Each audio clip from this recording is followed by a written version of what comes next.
Hello friends, स्वागत है आपका आपके अपने यूट्यूब चैनल सिलेक्शन हिस्ट्री में। कल के क्लास में हमने इलेक्ट्रिक करंट के शुरुआत की थी। इलेक्ट्रिक करंट में हमने करंट क्या है, इसके इफेक्ट क्या हो सकते हैं, एम्पियर एक एम्पियर क्या होता है, और दूसरा हमने एसी और डीसी करंट के बीच में डिफरेंस को पढ़ा था। आज उसी क्रम को आगे बढ़ाते हुए हम रेजिस्टेंस, रेसिस्टिविटी और हम लोग ओम का नियम, ओम्स लॉ भी करने वाले हैं। इसके ये सेशन आपके लिए काफ़ी इंपॉर्टेंट होने वाला है, तो सेशन के लास्ट तक बने रहेगा और दोस्तों के पास वीडियो को शेयर कीजिए। ये जो आपको क्लास ली जाती है, आप दोस्तों के पास शेयर कीजिए, क्योंकि आपका रिस्पांस जो है अच्छा नहीं आ रहा है साथियों।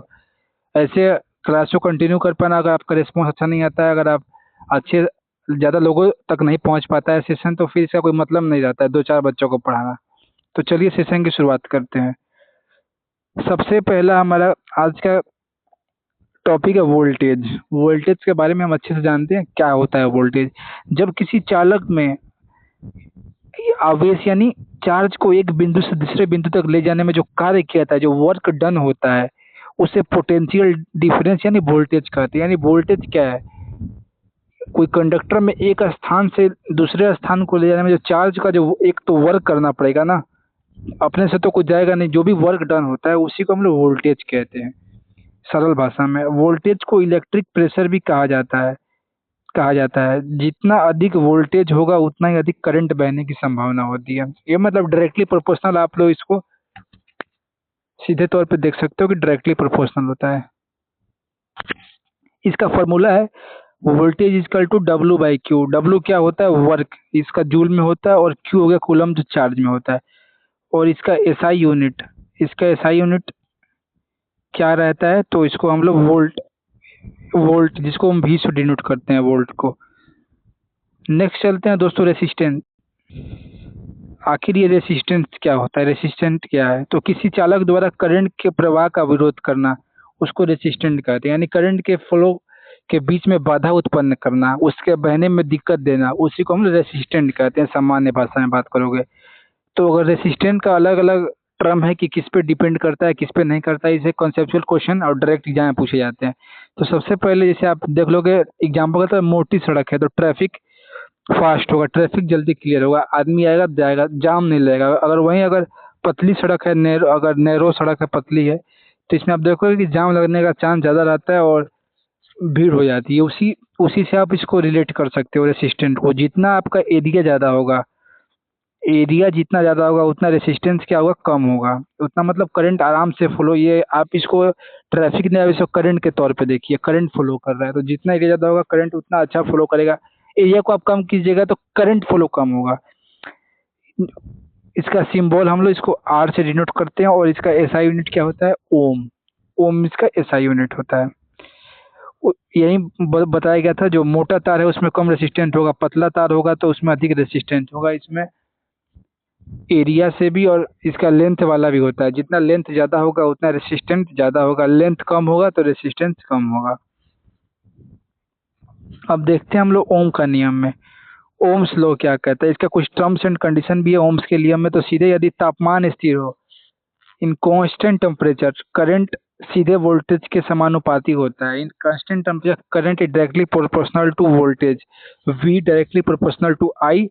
तो ये प्रोपोर्शनलिटी साइन हटाते हैं तो V equal to I R बन जाता है। तो जो आर आ रहा है कांस्टेंट, वो आपका रेसिस्टेंट है।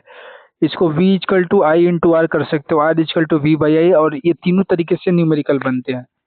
तो ये तीनों एक दूसरे से फॉर्मूला एक दूसरे से उत्पन्न हो जाते हैं। वहीं जो ओम्स लॉ है, इसका टर्म्स एंड कंडीशन था।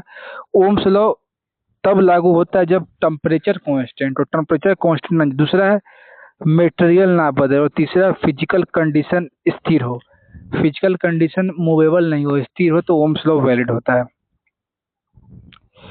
अब हम लोग रेसिस्टेंट और रेसिस्टिविटी, इसमें हम लोग अंतर जानते हैं, और दोनों होता क्या है, दोनों क्या सेम है या अलग है, तो किस प्रकार अलग है दोनों, इसके बारे में हम जानते हैं। तो जो रेसिस्टेंट होता है यह किसी ऑब्जेक्ट या तार का गुण होता है। जो रेसिस्टेंट हो गया, लंबाई और मोटाई पे निर्भर करता है। ये कोई मतलब जो तार हम यूज कर रहे हैं उसका गुण है जो रेसिस्टेंस है वो।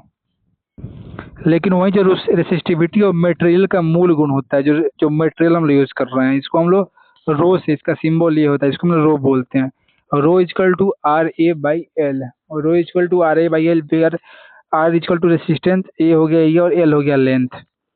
इसका एसआई यूनिट क्या होता है? ओम मीटर। ओम मीटर जो रेसिस्टिविटी का जो एसआई यूनिट है। नेक्स्ट है हमारा फैक्टर अफेक्टिंग रेसिस्टेंस। तो इसमें बताया गया था लेंथ बढ़ने पर ये बढ़ता है, एरिया बढ़ने पर ये कम होता है जो रेसिस्टेंस है। वहीं अगर तापमान की टेम्परेचर बढ़ाने पर इसका मेटल्स के लिए बढ़ेगा, और मोटा तार थिक वायर होने पर ये कम होता है। यानी तापमान बढ़ाने पर रेसिस्टेंस बढ़ता है, और थिक वायर अगर मोटा हो तो वो कम होता है रेसिस्टेंस। नेक्स्ट नेक्स्ट स्लाइड है हमारा कंडक्टिविटी रेसिस्टिविटी का उल्टा होता है। जो कंडक्टिविटी होता है, कम रेसिस्टिविटी होगा तो अधिक कंडक्टिविटी होगा। यानी कंडक्टिविटी जो है वो रेसिस्टिविटी के उल्टा होता है, रेसिस्टेंस के उल्टा कंडक्टेंस होता है। ये चीज़ आपको समझने लायक है। वो आपको नेक्स्ट सेशन में आपको कंडक्टिविटी और वो करा दी जाएगी। अभी गुड कंडक्टर्स, स्पेशल एलॉयज और इंसुलेटर्स। तो सबसे पहले हमारा आता है silver. The best best conductor जो होता है वो सिल्वर होता है। Best conductor, high quality conductor. Copper हो गया जो इलेक्ट्रिकल वायर में हम लोग यूज़ करते हैं नॉर्मली, क्योंकि हल्का होता है इसीलिए इसका यूज किया जाता है। पूछता है ये क्यों इसका यूज किया जाता है जब बेस्ट कंडक्टर सिल्वर? तो सिल्वर भारी होता है और महंगा भी होता है, और ज़्यादा भारी भी होता है। उसको लॉन्ग डिस्टेंस तक उसको हम जोड़ नहीं सकते हैं। और तीसरा हो गया एल्युमिनियम, गोल्ड, आयरन, ये सब। वही एलॉयज की बात करोगे तो नाइक्रोम हो गया जो इसका हीटर में उपयोग करते हैं। 3+ लीड एलॉयज को फ्यूज वायर में उपयोग करते हैं। और इंसुलेटर आपका rubber, plastic, would, glass, mica, ये सब जो मिका वगैरह हो गया, ये सब इंसुलेटर के तरह आ गए। नेक्स्ट है हमारा, इससे पहले हम थोड़ा सा कंडक्टिविटी की बात कर लेते हैं। तो कंडक्टिविटी आपको बता दिया गया था तो कि ये मटेरियल का प्रॉपर्टी होता है कि ये करंट को कितना अलाउ करता है फ्लो करने के लिए। यानी ये मटेरियल का जो कितना अलाउ करता है, how to flow the current from a material, इसकी क्वालिटी होती है, वो कंडक्टिविटी होती है। तो कंडक्टिविटी की आप बात करोगे तो आपको बताया गया था कि ये रेसिस्टिविटी की उल्टी है। रेसिस्टिविटी की उल्टी है जो कंडक्टिविटी होती है। तो इसको ऐसे डिनोट करते हैं, इक्वल टू 1 बाई रेसिस्टिविटी। जो कंडक्टिविटी हो गया इक्वल टू 1 बाई रेसिस्टिविटी होता है। तो कंडक्टिविटी को चर्चा बाद में किया, थोड़ा मोड़ा आपको बता देंगे। अब आप चलते हैं हमने नेक्स्ट जो स्लाइड था उस पर।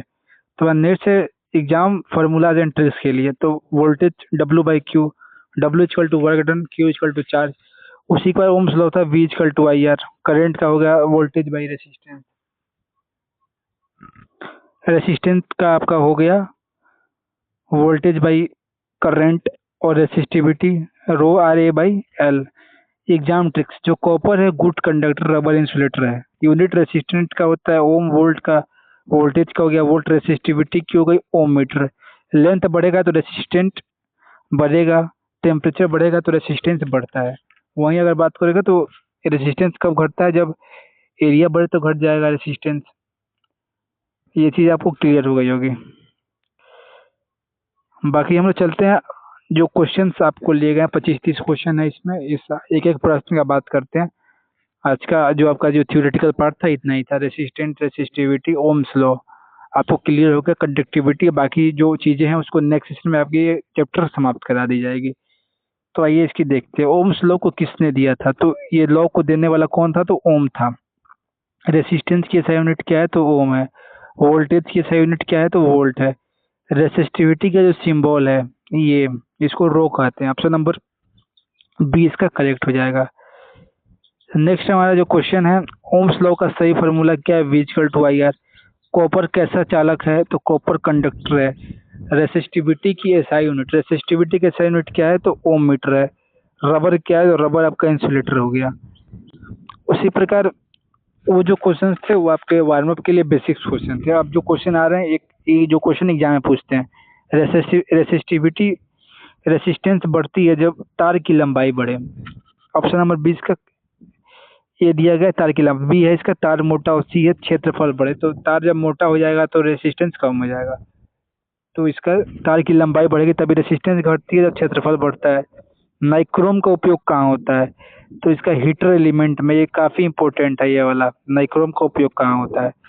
सिल्वर की कंडक्टिविटी सबसे ज़्यादा होती है। उसी प्रकार देखिएगा वोल्टेज का किसका मापक है, तो विभवांतर, पोटेंशियल विभवांतर होता है आपका potential difference. Voltage potential difference को मेजर करता है। रेसिस्टेंस का सिंबल आर हो गया। ओम्स लॉ कब लागू होता है, जब तापमान स्थिर हो। ये भी क्वेश्चन काफी इंपॉर्टेंट है, तापमान स्थिर हो तभी ओम्स लॉ लागू होता है। रेसिस्टेंस का विरोध किसके प्रभाव करता है, तो करंट का। कई बच्चे कमेंट करते हैं कि आपका जो क्वेश्चन का लेवल है वो इजी है सर, आप अच्छे लेवल क्वेश्चन नहीं करा रहे हो। दूसरा करते हैं सर आप केमिस्ट्री पढ़ा दो, कंप्यूटर पढ़ा दो, सब कुछ पढ़ा दो, एक ही दिन में पढ़ा दो, ऐसा नहीं होता है। अन्य भी क्लासेस लेनी पड़ती है, जीके की क्लास है, साइंस की क्लास है, और भी काफ़ी काम रहता है। तो आपकी जो क्लासेस ली जाएगी आपको रेगुलरली एक एक क्लासेस आपकी डेली ली जाएगी। और जैसे आपका फिजिकल हो जाएगा उसके बाद हमको पता है कि उस टाइम ज़्यादा बच्चे मोटिवेटेड हो जाते हैं एग्जाम के लिए, तो उस टाइम से आपको दो दो तीन तीन क्लासेस स्पेशल क्लास आपके लिए चला दी जाएगी, और क्लास की ड्यूरेशन भी लंबी कर दी जाएगी, और कम्युनिकेशन की स्पेशल क्लास भी आपकी ली जाएगी। तो आपको चिंता करने की कतई ज़रूरत नहीं है। जैसे आपका फिजिकल एक बार हो जाने दीजिए, एक बार फिजिकल आपका हो जाए उसके बाद आपका रेगुलर बेसिस पे क्लासेस आपको यूट्यूब पे कहीं देखने को नहीं मिलेगा सिवाय आपके सिलेक्शन स्ट्रिक्ट चैनल को छोड़ के। इसलिए मैं बोल रहा हूँ कि आप अपने दोस्तों के पास शेयर कर दो इस चैनल को, कि इसको सब्सक्राइब करके रखें और यहाँ से अपनी तैयारी बेहतरीन तरीके से कर पाएँ। नेक्स्ट है हमारा